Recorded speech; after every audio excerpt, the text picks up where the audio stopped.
Eddie Nketiah sudah mencetak sebuah hat-trick yang menurut gue salah satu hat-trick terbaik yang pernah gue lihat selama gue menonton sepak bola kemarin melawan Sheffield United. Gol pertamanya Nketiah. Ada sebuah umpan silang dari Declan Rice yang masuk ke dalam kotak penalti Sheffield United. Eddie Nketiah masih dijaga oleh satu back Sheffield United, tapi mungkin penjagaannya nggak begitu ketat. Dan Nketiah berhasil memberikan sentuhan-sentuhan yang luar biasa di dalam kotak penalti. Sentuhan pertama, agar dia bisa melewati back tersebut, dan akhirnya menciptakan ruang tembak untuk Nketiah. Gol yang sangat luar biasa. Dan gol keduanya, ini lebih sulit lagi daripada gol pertamanya. Ada tendangan pojok dari Bukayo Saka. Bola ditepis oleh kiper, tapi ditepisnya nggak terlalu jauh, dan bolanya pun jatuh di kakinya Nketiah. Dan di situasi seperti itu, gawang Sheffield United itu sudah dikerumuni oleh banyak pemain. Nggak cuma pemain Sheffield United, tapi juga ada pemain Arsenal yang bertengger di sana. Dan Nketiah memiliki tugas yang sangat sulit untuk bisa menemukan pojok gawang. Dan bolanya saat itu masih membal-membal. Dan Eddie Nketiah harus bisa menemukan koneksi yang paling tepat dengan bola tersebut. Dan akhirnya bola pun bersarang di pojok gawang Sheffield United. Teknik yang sangat luar biasa sekali yang telah ditunjukkan oleh Nketiah. Dan nggak cuma di situ saja. Di gol ketiganya, ini mungkin tingkat level yang lebih sulit lagi daripada kedua gol sebelumnya. Dia menerima bola dari Emil Smith-Rowe di depan kotak penalti Sheffield United. Dan gol ini sekali lagi sudah menunjukkan striker yang merasa sangat percaya diri itu sangat sulit untuk dihentikan. Dia menerima bola dan dia nggak banyak mikir dan dia langsung menembakkan bola. Koneksinya dengan bola itu sangat pasti. Dia tahu apa yang dia ingin lakukan dan dia langsung lakukan itu. Dan bola pun langsung dilesatkan dengan sangat keras oleh Nketiah. Luar biasa sekali. Nggak cuma dari segi power, tapi juga dari segi akurasi. Itulah kontribusi Nketiah di pertandingan kemarin melawan Sheffield United. Dan di video kali ini, gue hanya ingin membawa pertanyaan. Apakah Nketiah itu adalah striker yang selama ini dicari-cari oleh Arsenal? Kompetisi Nketiah itu bukanlah kompetisi yang sangat mudah.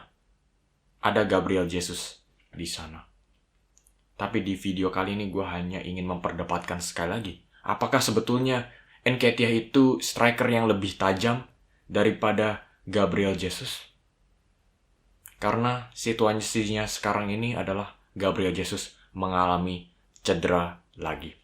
Dan ini bukan kali pertamanya Gabsus mengalami cedera. Musim lalu, ketika formnya dia lagi panas-panasnya, nggak berhenti mencetak gol, tapi karena cedera, dia harus absen 3-4 bulan. Dan akhirnya setelah itu, dia kehilangan formnya, kehilangan rasa kepercayaan dirinya sedikit. Dan dia bukanlah striker yang sama sebelum dia mengalami cedera tersebut. Itulah pengaruh cedera. Dampak cedera terhadap seorang striker. Bisa menghentikan momentumnya. Dan kita harus menggarisbawahi pentingnya ketersediaan seorang pemain. Karena kalau dia terus-terusan mengalami cedera, apa gunanya kehebatan pemain tersebut kalau dia tidak bisa menunjukkan skill individunya karena dia ada di ruang medis selama itu. Banyak sekali yang menghargai Cristiano Ronaldo dan Lionel Messi sebagai pemain the greatest of all time. Karena gol-golnya mereka dan juga skill individu mereka. Tapi mereka seringkali melupakan ketersediaan kedua pemain ini. Kalau mereka itu jarang sekali memperlihatkan persiapan mereka sebelum pertandingan. Karena persiapan-persiapan ini adalah sebuah pondasi seorang pemain tersebut untuk bisa menunjukkan skill-skill mereka di pertandingan. Ada beberapa surat kabar yang memberitakan atau dari sosial media yang menyatakan bahwa Cristiano Ronaldo itu bagaimana setelah pertandingan sudah usai, dia langsung masuk ke dalam air es hanya untuk menjaga kebugarannya dia itu. Kebanyakan orang mungkin langsung pergi pesta-pestaan, tapi bukan Cristiano Ronaldo.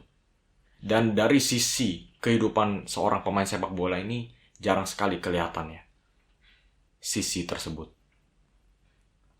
Tapi ini juga nggak kalah pentingnya. Karena itulah Cristiano Ronaldo dan Lionel Messi, mereka bisa terus tampil di setiap laga.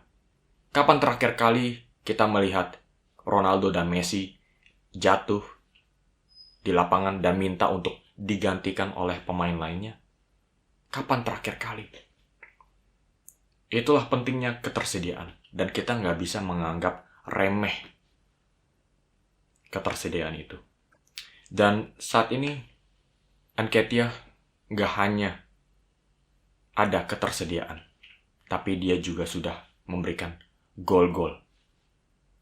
Dan mungkin juga sudah menunjukkan keklinisan yang lebih tajam daripada Gapsus di depan gawang lawan. Hat-trick kemarin melawan Sheffield United.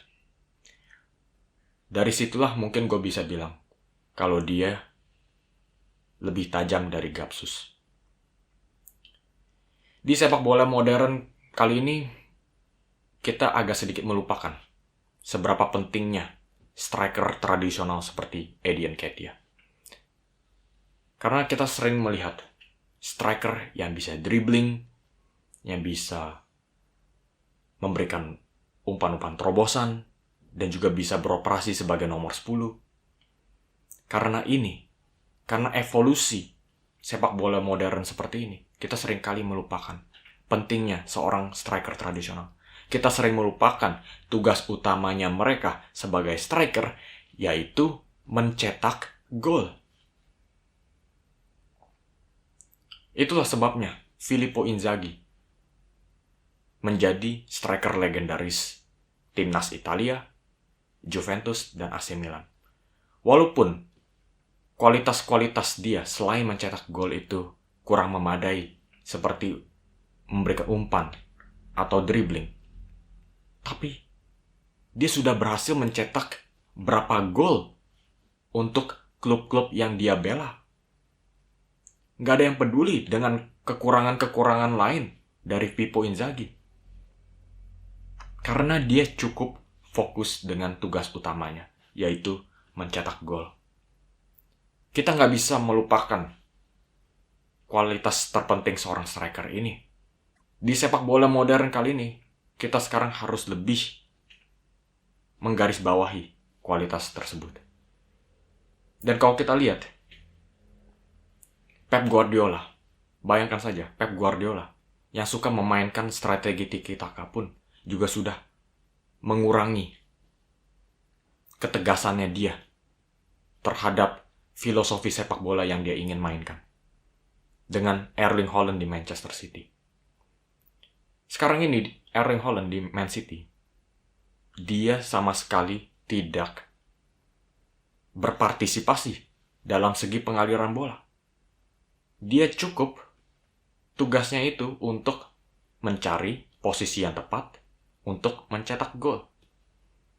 Itulah kenapa dia bisa bermain terus-terusan tanpa harus beristirahat. Karena dia itu jarang sekali berlari.